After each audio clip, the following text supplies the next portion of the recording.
suis bourgmestre depuis 2008. J'ai la chance d'être marié, d'avoir 2 enfants et peut-être l'inconvénient d'avoir déjà 50 ans. Mais bon, avec l'expérience, on fait pas mal de choses. Je me suis donc essentiellement destiné à assumer mes fonctions politiques, dans le sens où j'étais libraire jusqu'en 2013, pour une quinzaine d'années, plus ou moins. Et depuis 2013, donc, j'assume la fonction de bourgmestre à temps plein. Il est évident que dans ce sens-là, c'est un travail qui, humainement parlant, nous permet d'acquérir énormément d'expérience. Et ces expériences, malgré qu'il y ait des hauts et des bas, comme dans chaque travail, on touche à tout. Il y a quantité de thématiques qui sont développées, que ce soit du social ou autre.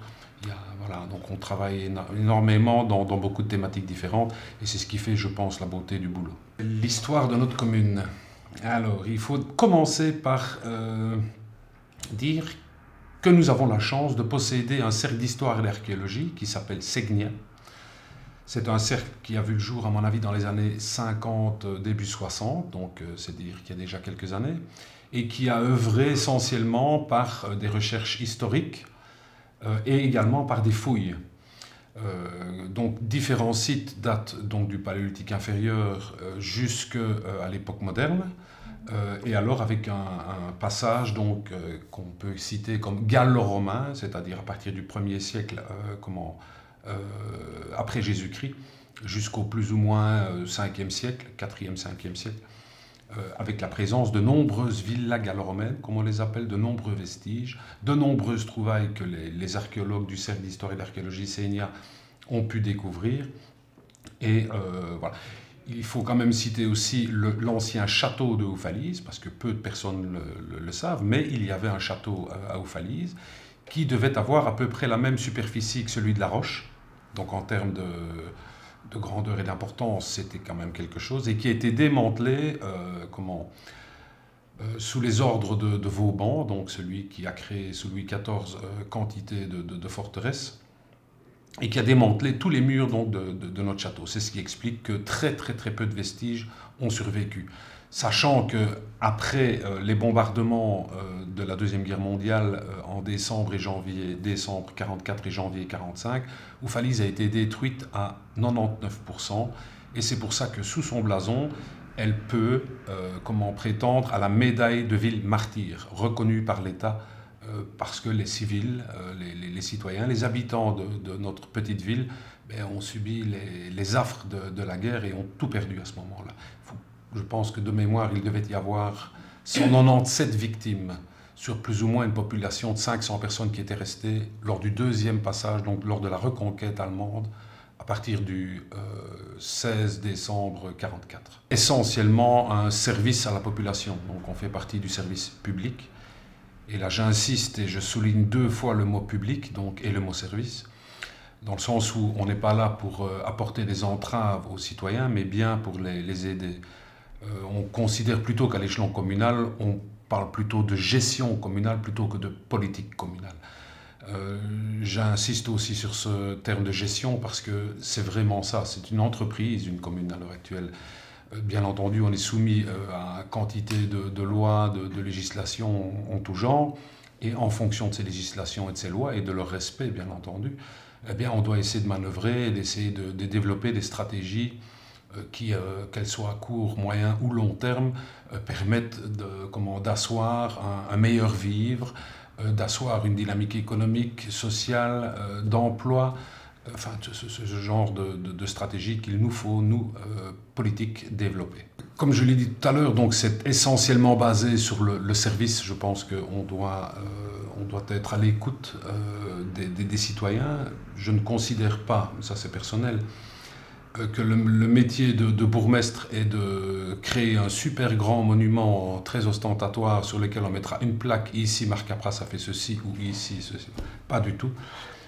Je pense qu'on doit être au-delà de ça, qu'on doit avoir suffisamment de hauteur que pour pouvoir définir des stratégies qui servent à tous et non pas privilégier une certaine forme de clientélisme ou ce genre de considérant. On est avant tout au service de la population. Donc pour répondre à l'attente de nos concitoyens, il est évident qu'on doit d'abord les écouter et voilà, c'est comme ça que je conçois le service public. Les moyens, bien entendu, sont souvent budgétaires.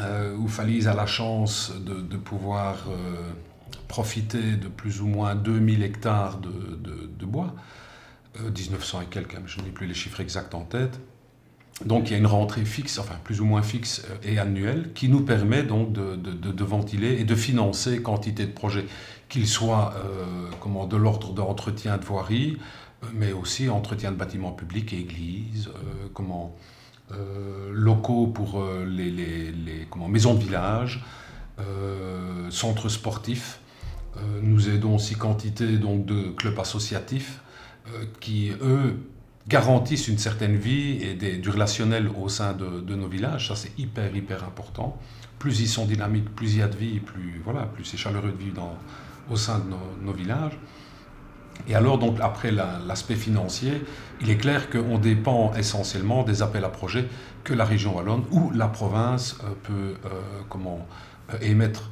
Et là, je tiens aussi à souligner l'appui de la province de Luxembourg et la nécessité que la province de Luxembourg a d'exister.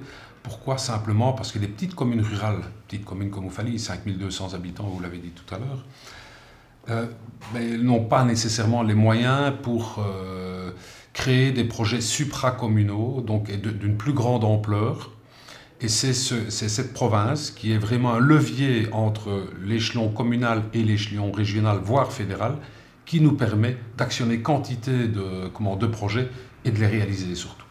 Et ils sont nombreux, disons qu'on ambitionne bien entendu d'avoir une politique de taxation la plus juste possible.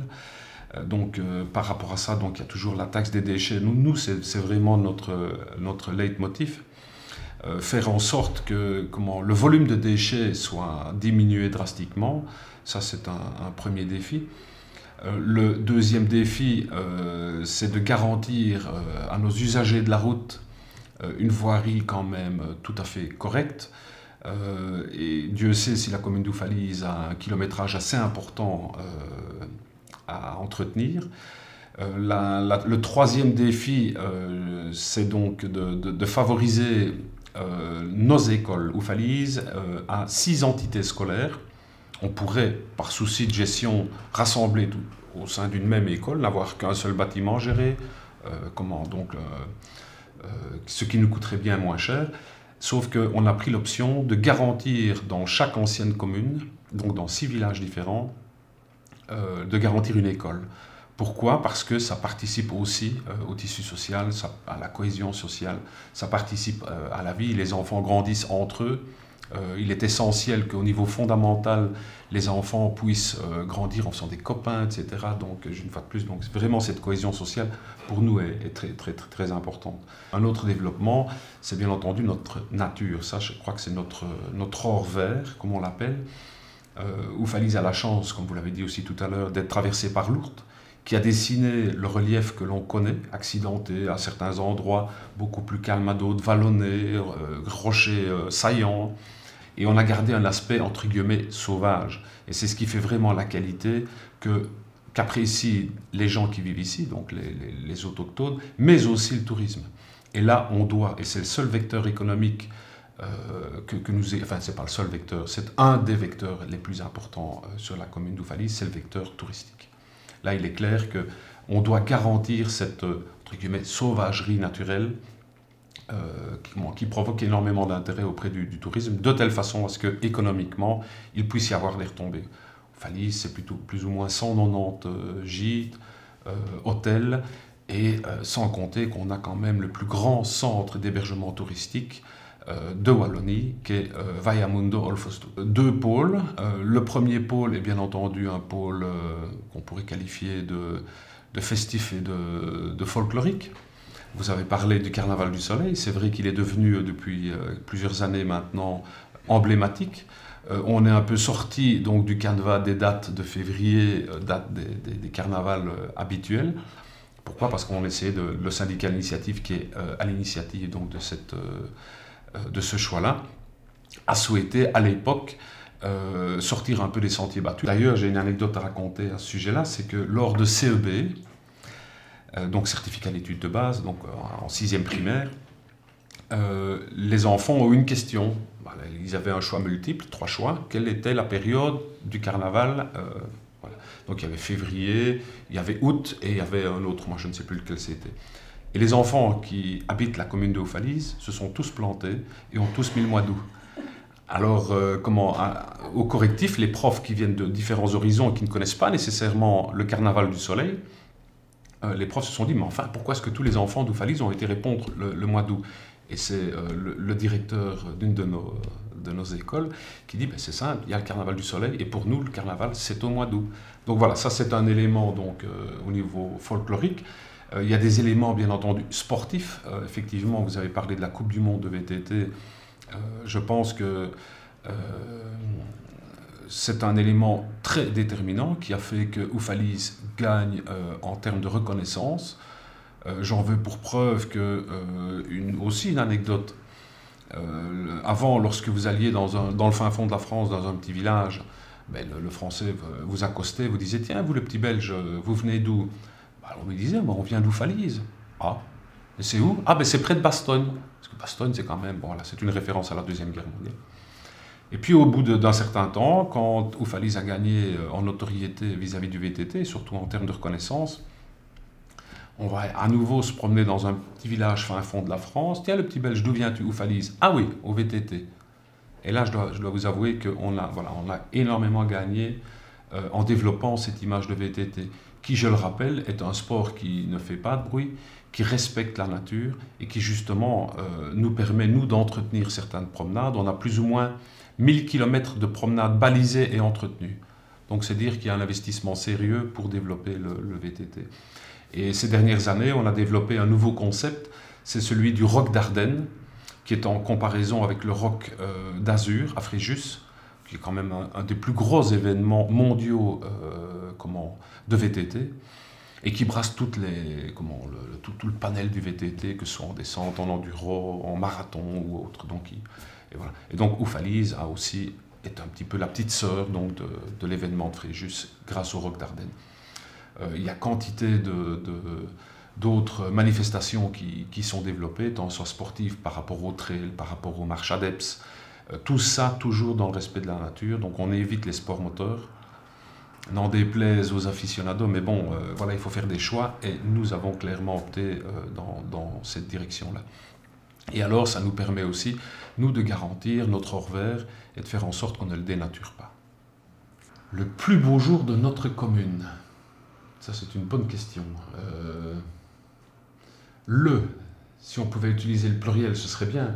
Mais si je devais en choisir un, eh bien, je pense que c'est aux vœux communaux. Je m'explique. Parce que je pense que la commune, et surtout ses agents, que ce soit les services donc, de l'action sociale, du CPS, que ce soit le service travaux ou que ce soit les agents administratifs, plus toutes les personnes qui satellisent autour, les enseignants, etc., ben, la police, les pompiers, toutes ces personnes-là travaillent vraiment au service de la population. Et si je dirais que c'est le plus beau jour, c'est parce qu'on se rassemble et qu'on peut parler d'autre chose que des tracas habituels et du petit problème du voisin, de ceci, de cela. Et on échange autrement que dans un contexte purement, entre guillemets, professionnel. Et c'est à ce moment-là qu'on peut faire passer le message du type, voilà, vous n'imaginez pas la chance que vous avez d'être au service des gens et de pouvoir faire en sorte que les gens, au moins, lorsqu'ils sont face à un problème, puissent trouver un interlocuteur qui, lui, est censé vous aider, ou en tout cas doit le faire. Voilà, moi je trouve que ça peut être l'élément phare peut-être au sein d'une commune. Il y a un projet quand même qui est dans le cadre d'un plan communal de développement rural. Il y en avait deux en fait. Le premier, c'était une maison de village à Bonnerue, c'est un petit village pas loin d'ici, où là il y a un comité de village qui est hyper actif, ils font des animations très régulièrement, etc. C'est un petit village, hein, mais enfin peu importe. Et alors, ce qu'il y a de bien aussi, c'est qu'ils font de l'intergénérationnel. Donc, autrement dit, les jeunes vont chercher les anciens, et les anciens font des animations avec les plus jeunes. Enfin, il y a des échanges qui se font. C'est vraiment intéressant. Ils avaient confectionné une espèce de vieil hangar dans lequel ils faisaient toutes leurs manifestations, avec une seule toilette pour les dames, vous imaginez, bon, etc. Et alors, donc, dans le cadre de ce projet du PCDR, donc le plan communal de développement rural, ben, on a pu maintenant matérialiser une maison de village, où enfin ce comité va pouvoir, dans des conditions que je vais qualifier d'optimales, dynamiser encore plus leurs animations. Et ça, c'est une très, très, très belle réalisation. La deuxième chose, c'est l'achat de l'ancienne justice de paix, qui est un bâtiment énorme, qui va être transformé en différents projets. Le premier, c'est d'abord un projet associatif où on va pouvoir rassembler un co-accueil, donc les parents d'enfants en bas âge, en tout cas non scolarisés, pourront déposer leurs enfants et aller travailler sans problème aucun, d'une part. D'autre part, on va pouvoir agrandir ce qu'on appelle les ateliers. Les ateliers, donc, c'est le développement culturel sur la commune, et je dois vous avouer qu'on est aussi, enfin à mon sens, et en toute humilité, assez actif. Stéphane Depré, qui est l'animateur culturel, est un gars qui vit sa passion et qui sait la transmettre, pardon. Et enfin voilà, il a quantité de... Alors il a plus ou moins 60 mètres carrés à disposition actuellement, et l'objectif, c'est bien entendu de démultiplier cette surface pour enfin accueillir tous ces élèves, que ce soit les enfants, voire les adultes, dans des conditions un peu meilleures que celles dans lesquelles ils doivent travailler maintenant. Il y a aussi la création d'une salle de village, aussi pour Oufalise, parce qu'Oufalise n'en a pas. Il y a bien le centre sportif, mais avec les inconvénients d'un centre sportif, une salle de village qui sera donc mise à la disposition des concitoyens. Et alors aux étages, un challenge au niveau d'un logement intergénérationnel. Je m'explique, donc on pourrait concevoir l'idée d'avoir des personnes retraitées d'une part avec deux jeunes couples et qui partagent par exemple une buanderie commune ou autre chose de commun. Le projet est à l'étude et à l'analyse maintenant, mais je crois que c'est un fameux défi, c'est un fameux challenge et c'est aussi peut-être l'avenir. Sachant qu'un jeune couple qui a besoin, je devais vite faire mes courses, mais qu'est-ce que je vais faire de l'enfant? Il y a souvent les personnes qui sont pensionnées, etc., ont parfois un peu plus le temps. Et tant mieux si ils peuvent faire garder l'enfant, enfin voilà, avec des petits échanges, etc. Vraiment participer au principe de l'intergénérationnel. Si j'avais un rêve, c'est que la législation et les décrets soient parfois un peu plus rationnels. En fait, je pense que l'administration se spécialise et devient de plus en plus difficile à gérer. Et lorsque l'on parle à des concitoyens et qu'on explique comment on doit mener à bien un projet, les méandres de l'administration sont parfois tels que les gens ne comprennent pas. On ne comprend pas pourquoi il faut autant de temps pour réaliser un projet, ne fût-ce que pour l'initier. Avant de pouvoir déplacer un BIC du point A vers le point B, il faut 3 bons de commande, il faut ceci, alors que voilà. Et j'estime que le métier de bourgmestre est aussi, comme n'importe quel métier, on doit gérer une commune en bon père de famille. Ok, il y en a qui n'ont peut-être pas respecté les règles, au point de vue déontologique ou autre, mais il ne faut pas faire un amalgame, tout le monde n'est pas nécessairement comme ça. Et heureusement, on peut compter sur une administration qui saura vous remettre dans le droit chemin, et notamment le directeur général qui, lui, a toute son importance par rapport au respect de cette législation. Ce que je souhaiterais, mon rêve, c'est vraiment qu'on assouplisse et qu'on simplifie considérablement toutes les démarches administratives, de telle façon à ce qu'on puisse accrocher à la réalité et qu'on ait moins de bâtons dans les roues lorsqu'on veut mener des projets de front.